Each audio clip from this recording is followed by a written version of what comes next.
brota nesta região sul do estado percorre caminhos tortuosos entre as serras da Chapada até encontrar o grandioso Tocantins. Aqui ela ganha força e volumes suficientes para movimentar as 8 turbinas da hidrelétrica construída em Estreito.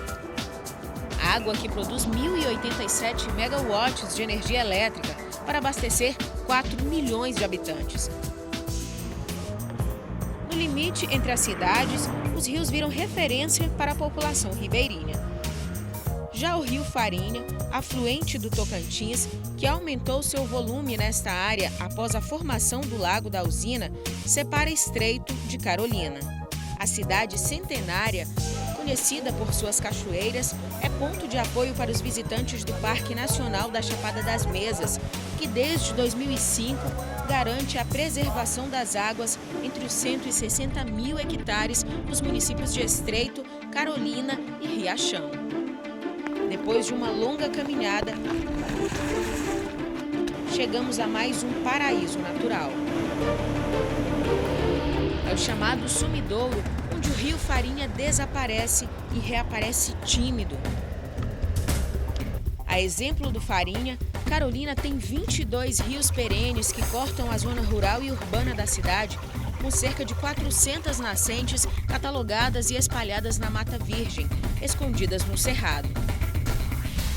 E de onde menos se espera, a água surge. Brota entre as pedras, nos paredões de rocha. Borbulha no solo arenoso. As pessoas que detêm um pequeno olho d'água, uma nascente na sua propriedade, tem que colocar na sua consciência de que aquilo é um bem maior da sua propriedade e para a sua própria subsistência. Precisamos preservar os nossos mananciais, nossos riachos, nossos rios, nossas lagoas e principalmente fontes como essa de água cristalina que são poucos no planeta.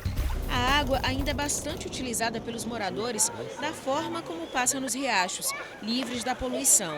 A professora também pega água todos os dias no rio Itapecuru, que passa em frente à casa dela para as atividades diárias.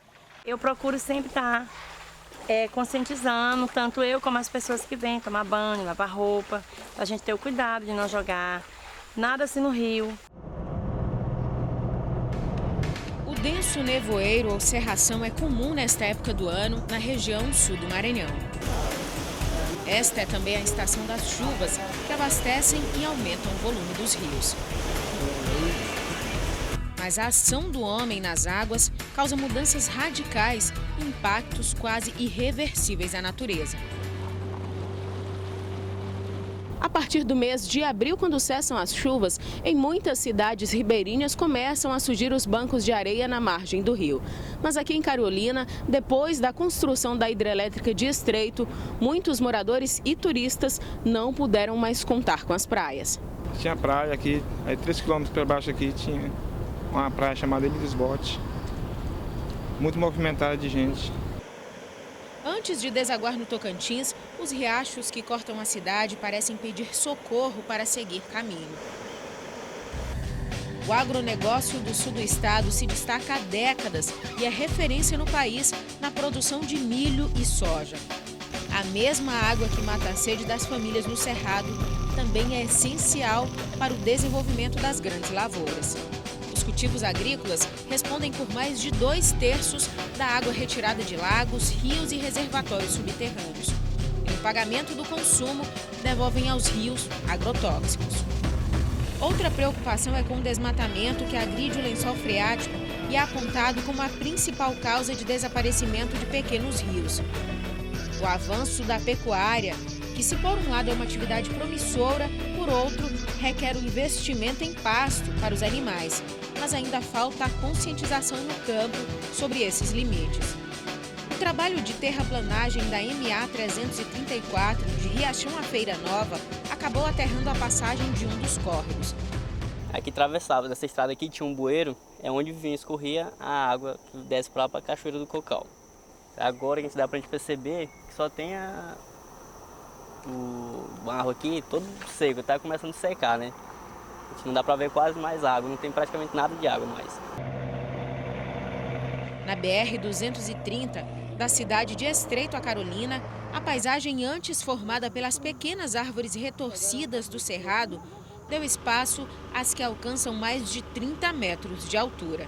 Este engenheiro florestal, pesquisador da Universidade Estadual do Maranhão, já trabalhou em uma grande indústria de eucalipto e fez pesquisas sobre essa planta que cria muitas dúvidas quanto à sua capacidade de absorção de água e empobrecimento do solo. As pessoas precisam começar a entender que o eucalipto é uma cultura produtiva como é o café, como é a soja, como é o milho, como é o feijão, né? E como qualquer planta, como qualquer vegetal, ele tem interações com a água e consome água. Por ser uma espécie de rápido crescimento e ser uma espécie que produz muita biomassa, ou seja, em especial a madeira, que é o principal produto do eucalipto, ele consome sim água. Mas dizer que o eucalipto seca o solo ou prejudica o ciclo hidrológico hoje, isso é um mito incontestável. Na Câmara Municipal de Carolina, tramita um projeto de lei para delimitar os limites da expansão agrícola e da pecuária no município. Você especifica as áreas que são feitas para pecuária, para a área de plantio de grãos. Você vai ter os limites específicos para que essas coisas aconteçam. Onde vai ser plantada a parte de grãos, onde vai ser definido para a agropecuária. A tranquilidade com que a água brota no cerrado parece combinar com a simplicidade de quem vive por aqui. A natureza caprichou, mas o homem nem sempre se contenta só em admirar, desfrutar dessa riqueza.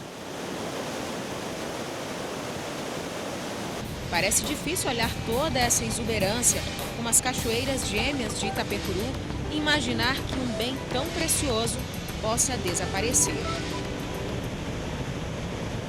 Seu Pedro Alves, morador da zona rural de Carolina, aos 74 anos, exibe cabelos brancos e uma sabedoria que não lhe exigiu estudo. Agora precisa que os homens tenham cuidado para conservar as águas. O prova está aqui, para todos verem que a água aqui é uma água mineral, não é? A explicação para essa problemática da água tem uma conta fácil.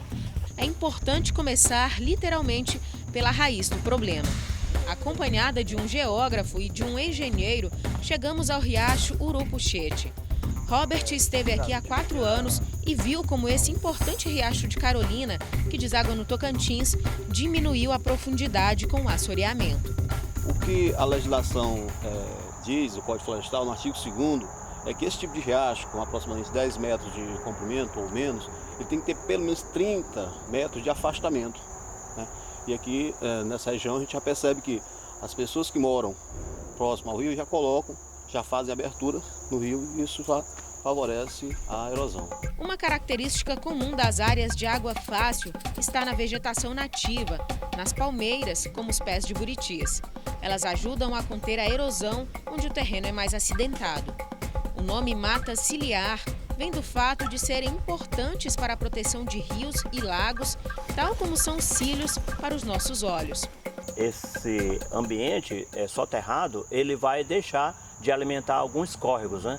Esses córregos vão deixar de alimentar alguns tributários, que você chama isso de afluente, subafluente, e que, consequentemente, vai dar vazão a um rio principal, que no nosso caso é o rio Tocantins, o rio Madeira, no caso o rio Araguaia. No campus do Instituto Federal do Maranhão, em Imperatriz, este professor do curso de Meio Ambiente e um estudante de Engenharia Elétrica montaram um sistema de tratamento de água baseado em raio ultravioleta. Pode ser aproveitada a água da chuva para o consumo humano, além do tratamento da água em comunidades rurais. A água não tratada, ela sai da canalização da casa. Aqui é um controle de vazão para 2 litros por minuto. A água entra no sistema, escorre aqui por baixo da lâmpada. Nesse momento, a radiação ultravioleta mata micro-organismos patogênicos que causam doença nas pessoas. E aqui ela já sai tratada para ser coletada e armazenada na residência das pessoas, ou para consumo imediato. O projeto foi aprovado e eles conseguiram recursos para fazer a instalação em uma comunidade do Parque da Chapada das Mesas. É um sistema fácil de ser montado e de baixo custo. Um tubo desse daqui, ele custa por volta de R$ 114. em comparação com certos filtros do mesmo princípio de funcionamento, é em torno de mais de R$1.000 por aí. Seja no campo, na indústria ou consumidor doméstico, precisamos repensar o uso da água, fazer diferente. A água ela tem um ciclo, ela evapora, chove, volta para os corpos d'água. O que acaba é a disponibilidade de água potável, né? E muitas vezes quando você perturba o meio, quando você altera a cobertura vegetal, quando você não respeita a capacidade do meio ambiente de manter essa água dentro dos padrões ambientais que se espera para que haja sustentabilidade no seu uso, você pode sim tornar essa água escassa em determinadas regiões ao ponto de você ter inclusive problemas econômicos, problemas como a gente tem visto acontecer. A natureza agradece.